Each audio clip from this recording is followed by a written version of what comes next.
إنا لله وإنا إليه راجعون. مات رسول الله صلى الله عليه وسلم.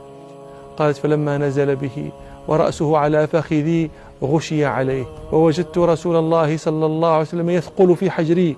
قالت فذهبت أنظر في وجهه فإذا بصره قد شخص إلى سقف البيت، ثم نصب يده فسمعته يقول: وأخذته بحة شديدة مع الذين أنعم الله عليهم من النبيين والصديقين والشهداء والصالحين وحسن أولئك رفيقا.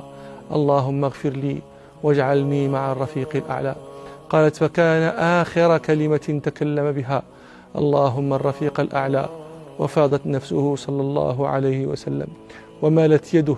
قالت ومال رأسه نحو رأسي فظننت أنه يريد من رأسي حاجة، فخرجت من فيه نطفة باردة فوقعت على ثغرة نحري.